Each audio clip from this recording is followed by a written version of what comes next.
The Grass is Always Greener. Chapter 8. To say Lloyd wasn't happy to find that it had not, in fact, been Kai he'd been hugging and crying on was a massive understatement. But whatever unhappiness he felt quickly melted into confusion as he finally took a good look at all the people around him, and realized it actually was Kai he was still clinging to. Just not his Kai. Just like the others around him weren't his Uncle Wu, Jay, Cole, or Nia. None of them had red eyes or seemed evil, so he didn't think his father had cloned his friends again. Plus, if they were, then the nice Coco lady hanging around them would make no sense. Strangely enough, they all seemed to think he was a clone, no matter how much he insisted otherwise. At least they had gotten him away from the volcano. As Coco had assured him, the big glass tunnel had opened up into the forest outside the city with a large facility nearby that they had all made themselves comfortable in. It was slightly dusty, but well-maintained enough to suit their needs. "What's this place for, anyway?" the Kai look-alike asked as he carried Lloyd in to sit down in what appeared to be the facility's break room. He hadn't let Lloyd out of his sight since the Green Ninja had had a breakdown on his shoulder, and just reminded Lloyd so much of his own Kai that he couldn't help but like the guy already. He was basically acting like his Kai if the Master of Fire had skipped his grumpy, suspicious phase and gone straight to being a big brother and protector to Lloyd. The tunnel used to serve a dual purpose of allowing some of Garmadon's troops to sneak attack from the city from a different point and allow supplies to be snuck into the volcano without being stopped at the harbor, Other Wu explained, and this facility was used for any repairs and storage of anything that would make it back to the volcano. Garm didn't use the tunnel that often because he preferred to rise dramatically from the ocean instead of sneak attacks. Now, though, the tunnel has been converted to a home for Meowthra to stay in, and the rest of the facilities around here have been put out of use due to Garm's house arrest, Coco added as she opened a window to let some of the dust waft out. "Why put Meowthra down there?" asked Other Cole from where he was leaning on Other Jay's shoulder. "She likes to watch the fish," Coco said, "and Lloyd likes watching her watch the fish. Plus, it was the only space Garm had that was big enough to fit her." That was another weird thing Lloyd had noticed. These strange double people were constantly talking about him, but not him. Just like there was an other Kai in the others, there was apparently an other Lloyd who was missing.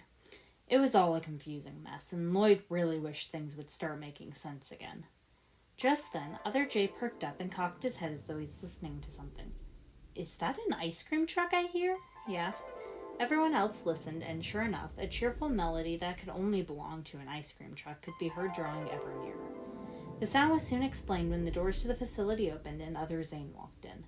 The ice cream truck melody spilling from his mouth as he cheerfully carried a large tub of Rocky Road ice cream. These double people were weird. Speaking of weird, Lloyd could only stare at the figure who followed after Other Zane with an irritated expression on his face. It was his father! But not as he'd ever seen his father before. Sure, he still had the pitch-black skin, gleaming red eyes, and the 4 arms, but gone was the armor and helmet he'd always seen his dad wearing. Instead, he was actually dressed in casual clothing and his gray hair combed to the side with a pair of aviator sunglasses perched on top of his head. Really, really weird. "Is it even legal for you to be here right now?" asked Other Cole. "You know, house arrest?" "When there's no cops around, anything's legal. Now, could someone shut him up? He's been playing that song for the last 10 minutes. Not Garmadon groused, shooting a glare at Other Zane. "He does stuff like that," Other Nia, who was a ninja here and apparently controlled water so weird, said with a shrug. "It makes him happy, so what are you gonna do?" "I am the ice cream man," Other Zane said brightly, finally stopping the music. "Sure you are, buddy," said Other Cole, who left his perch on Other Jay and began leaning on Other Zane's shoulder instead. "Okay, enough of that," said Not Garmadon, taking the ice cream from the Nindroid and holding it in a spoon out to Lloyd. "Look, kid," he said, offering the frozen treat enticingly, "we need answers, and we're hoping you've got them. So as long as you tell the truth, you can make as much of this ice cream as you want." Lloyd sniffled, but eyed the ice cream tub with interest. "As much as I want?" he asked to make sure. "Until you puke if you really want to," Not Garmadon said bluntly, causing Coco and the other ninja to make faces of disgust.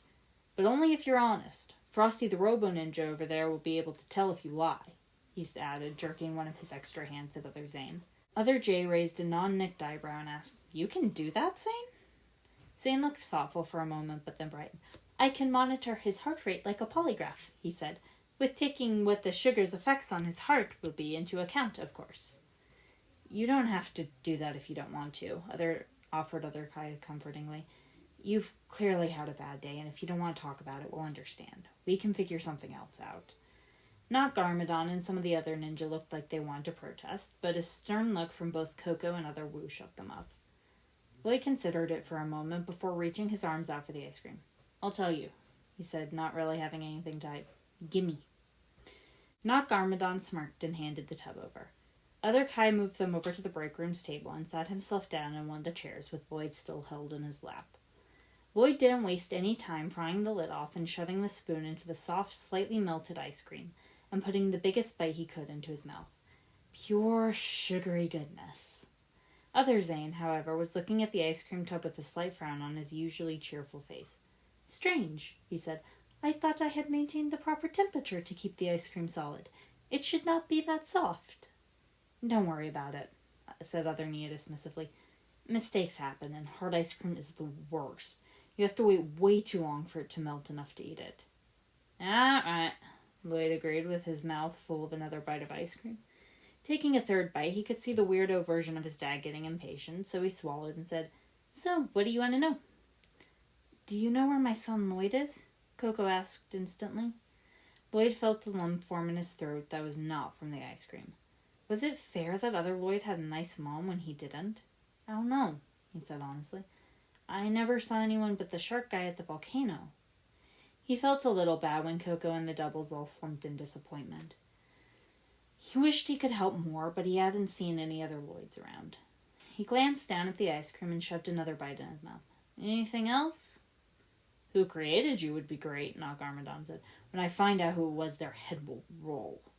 At several suspicious looks, he quickly raised all four of his hands defensively and said, Not literally, sheesh. I wasn't created by anyone, Lloyd said, already tired of the insistence that he was. I'm not a clone. Okay, you're not a clone, said Other Kai, though Lloyd could tell he was unconvinced.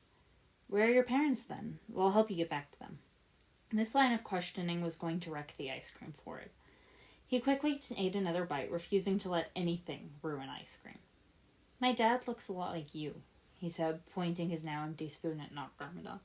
Last time I saw him, he was trying to burn down the dojo I was training in. I got caught in the fire. Next thing I know, I'm in the volcano.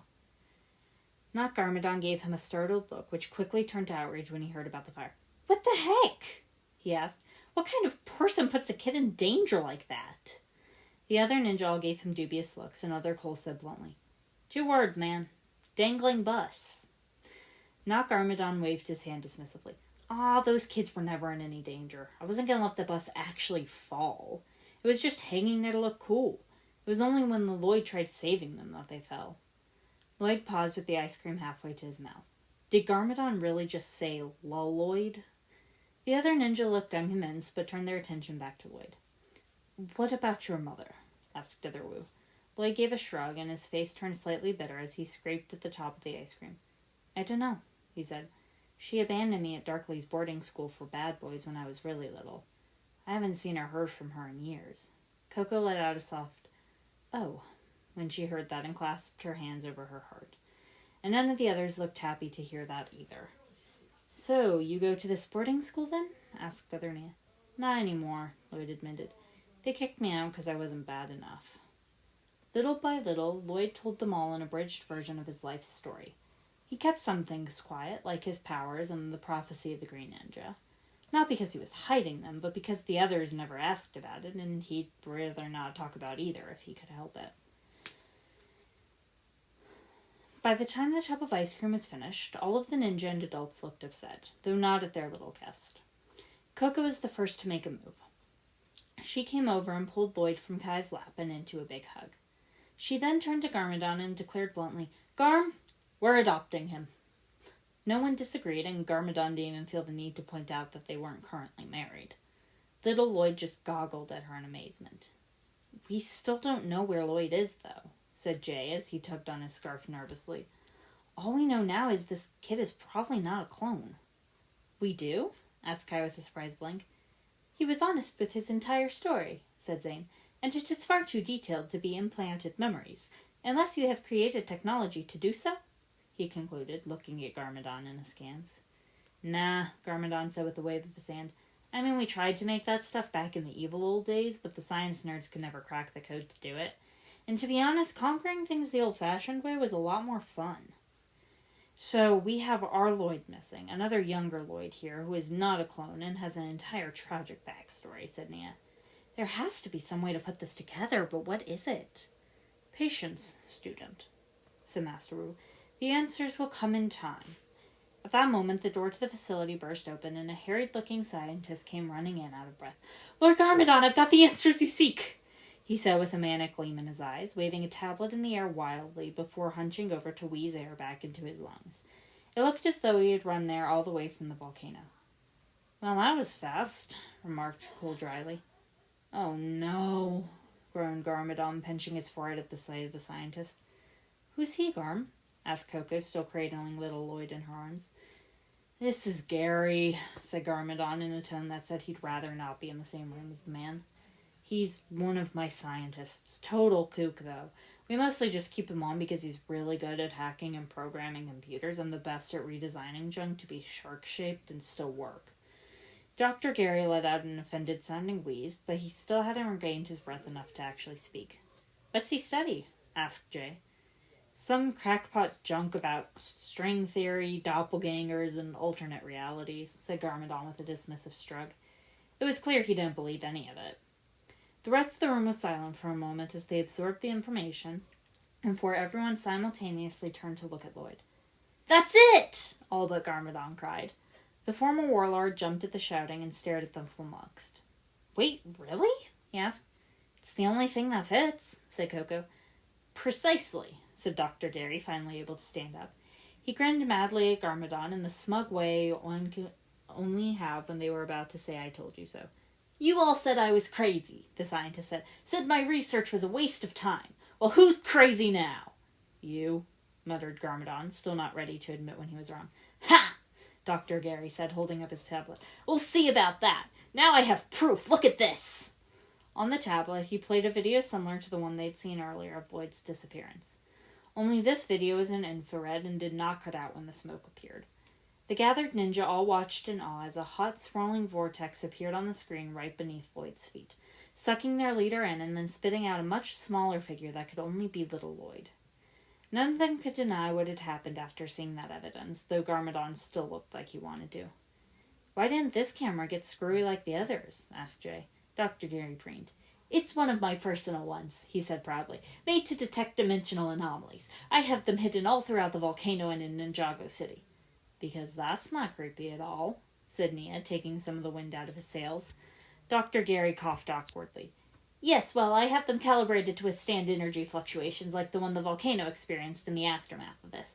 I hypothesize they are a side effect of such dimensional traveling. Lloyd opened his mouth to correct them that the energy had come from his powers, but thought better of it. The last thing he wanted was to be used as some kind of battery. Garmadon took the tablet and played the video again, scowling as he watched his son vanish from the frame. Great, you've told us where my son went, he said grumpily. Now, do you happen to know how to get him back? Dr. Gary looked like a cat about to drag his canary.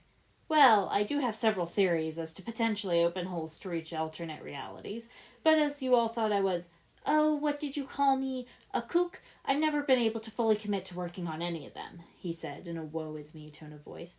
If only I had space and equipment to build such a device, as well as arrays and my own espresso machine.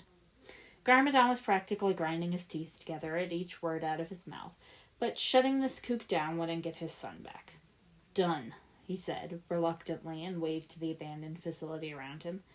You can use this place to build your portal whatever and bring my son back. Dr. Gary let out a whoop and began doing a ridiculous victory dance, only to be stopped when Garmadon grabbed him by his shirt collar and hefted him up to look him dead in the eyes. Let me be clear, said Garmadon in a low, dangerous tone. You will get my son back to me, not mess around to prove your precious theories or whatever. Failure to do so will have unpleasant consequences. Dr. Gary gulped, but tried to rally some bravado. I thought you didn't fire people from the volcano anymore. Oh no, Garmadon said almost conversationally. Tempting as that is, you'd survive if I did that. He then set Dr. Gary down and brushed him off before stepping back, leaving the scientist quaking in his laboratory. Now, Garmadon continued, all business, I need a list of all the supplies and equipment you'll need and an estimate of how much manpower I'll need to divert over here. This project will be taking priority over all others, and I expect this list done as soon as possible. Dr. Gary jumped and rushed from the room. Yes, sir, he called behind him as he ran. Right away, sir. That was mean, Garm, said Coco after he was gone. Garmadon shrugged unapologetically. Gotta do what you gotta do, he said. If I gave these nerds too much freedom, they'll spend the entire time messing around, testing every random thing that comes to their mind instead of doing something productive. Coco just shook her head and looked down at Lloyd. We're going to have a busy day tomorrow, she said kindly. Would you like to go to bed or stay up a bit longer? But I'm not tired, Lloyd protested. Cole snorted. Considering how much sugar he just ate, he'll crash in less than an hour, he said to the others in a deadpan. By my calculation, it will happen in 25 minutes and 16 seconds, added Zane helpfully. Lloyd tried to glare over at the two ninja, but it came out more like a pout. He was starting to think he liked the Cole and Zane he was used to better than these ones. He then looked at Coco before glancing back over at Kai. Can I sleep with Kai tonight? He asked. Coco looked disappointed at the request, but turned to the fire ninja and asked, Is that all right with you, Kai? Kai blinked in surprise and exchanged a glance with his sister before replying. I don't think our parents will have a problem with it, but why? While Lloyd was slightly distracted by the mention of parents, he was sure his Kai and Nia were orphans. He still looked at the fire ninja like he was done. Because you're Kai. Kai felt very pleased with that response and was grinning from ear to ear. I suppose that confirms we have counterparts in his world as well, said Master Wu thoughtfully. Or at least Kai does, muttered Jay. Nia laughed. 2 Kais. That sounds like a nightmare. 2 of me, on the other hand. At that moment, Lloyd found himself letting out a large yawn. Giving a laugh, Kai walked over and took Lloyd from Coco's arms. Come on, little buddy. Let's get you to bed. As Lloyd drifted off on Kai's shoulder, his thoughts turned to his own world, and he couldn't help but wonder if the ninja and his father over there were working as hard to get him back as the ones were working for the other Lloyd. He hoped so.